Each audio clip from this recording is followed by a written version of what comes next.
Good afternoon and welcome to the Ironic Chef food blogs. I decided I wanted to use my time a bit better, especially whilst quarantine is going on here in Dubai, and try and play with a few dishes to help those at home expand their repertoire, stop being bored of eating the same food and trying some things they wouldn't necessarily do. Having been a chef for most of my life, I've been lucky enough to work with many different cuisines. I'm not an expert at all, but I do have a good understanding of many. So I'm going to try and help you learn a bit, try and have some fun along the way, try not to make too many mistakes and come up with something that's edible. So what I've done today is I've got the same ingredients and I'm going to try and make 3 different styles with the same ingredients. So I'm going to do a Thai dish, Thai curry. I'm going to do a Indian curry, and I'm going to do a Mexican dish. Can't really call it a curry, but this, along the same lines, something that will go well into a fajita, burrito, taco, something that's substantial so that if you're a vegan or a vegetarian, you don't feel as though you're being palmed off with the usual pasta. You've actually got something quite interesting. So I'm going to do this as 3 different videos, just so that it doesn't all seem to roll into one. And I will include the recipes afterwards so that you can follow them at home. They should be tailored to your taste. So, you know, where I'm using chili, ginger and garlic, you use as much as you do or do not like. And that way it'll be better suited to you. I'm not a massive fan of red hot food, so I tend to use less chili, but I do like using a variation of chilies because they're fragrant. I am currently in a very small kitchen, so hopefully this will show that a lot can be done in a small kitchen. That should change in the next few days, at which time I can be a bit more creative and come up with a few more ideas on complete meals.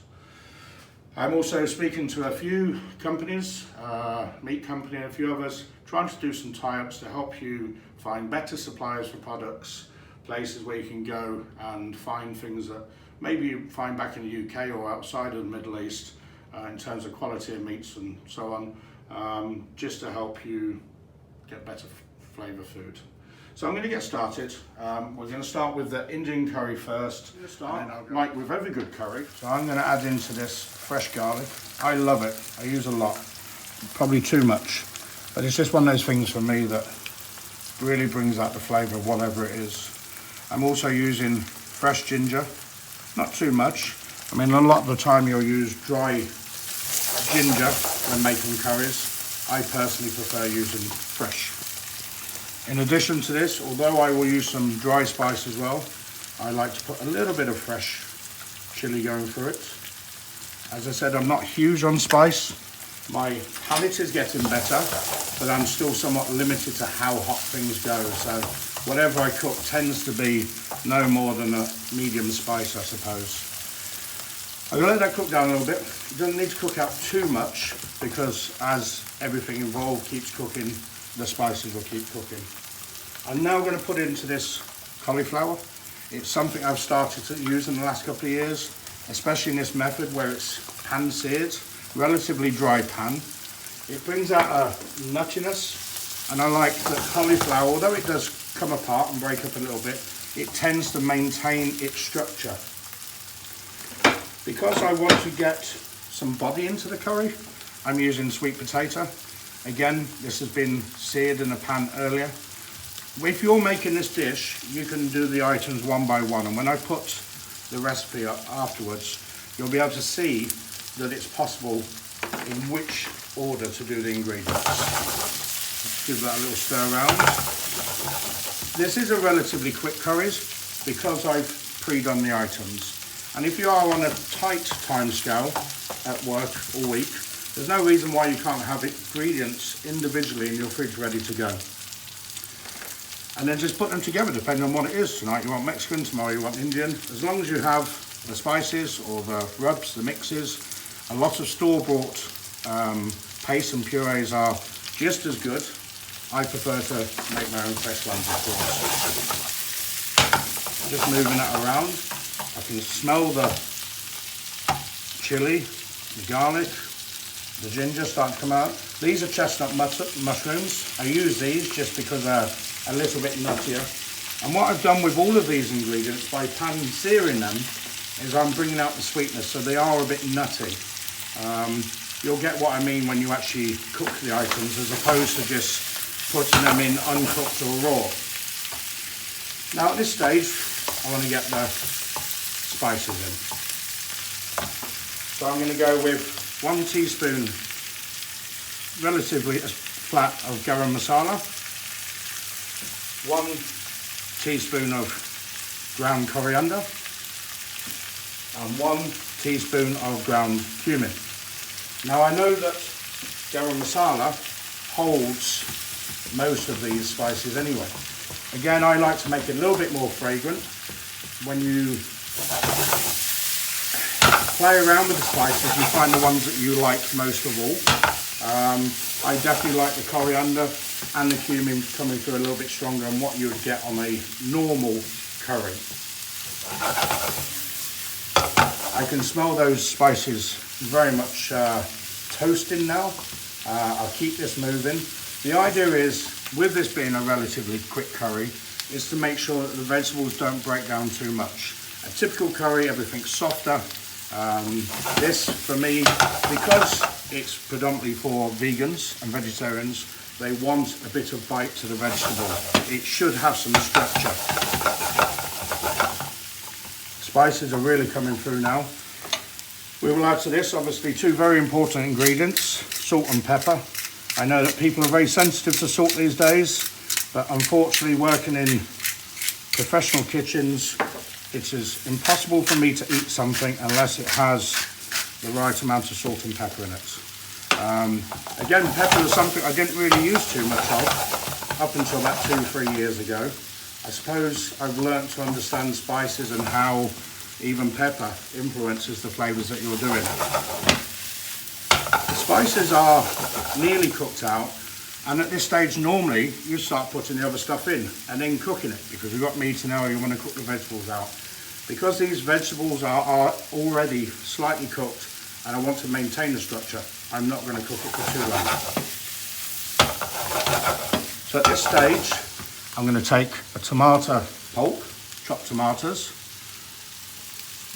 You can use tomato liquid, as in not lumpy. Again, I like some structure to it. I'm not putting too much in. I don't want it to be overpowered by the tomato. This is much to give it a flavour in.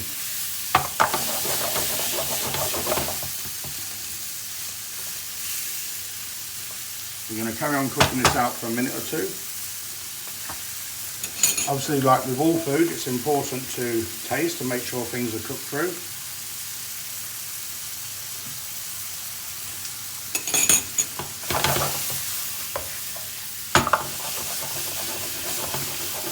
Flavour's coming through very nicely on the spice now. It's probably at the peak of my spice capability, but I know that I'm putting into it coconut milk. And that's one of the key things for me. I love the fragrance of spice, but I can't take it. So by adding the coconut milk, it makes it a lot more palatable for me. Now also into this, I'm putting chickpeas. Chickpeas, again, are not something that's used too much, because not enough people understand them. This can give good body and texture to the curry. They give you a bite. You can see that tomatoes helping to create some steam, make sure the vegetables are cooking through sufficiently but not too much.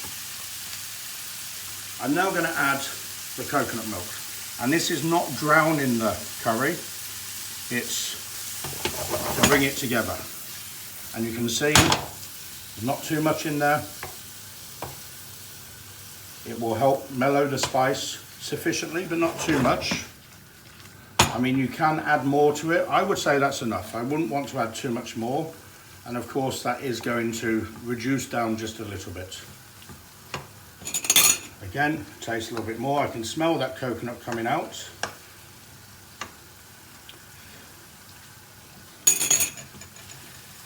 Got that nice creamy texture, but now it's got a little bit of a bite coming through from the fresh chilli.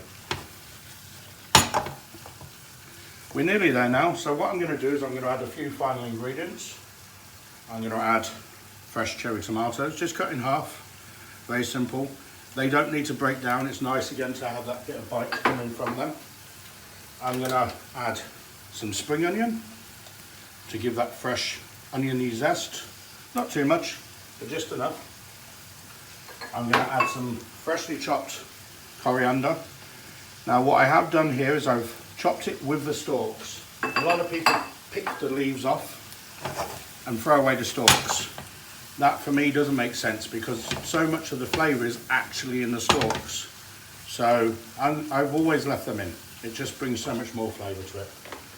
And finally, here's some baby spinach.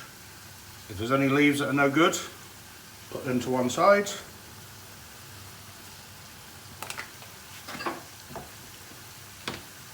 Move these out of the way. And then you have a nice, fresh, chunky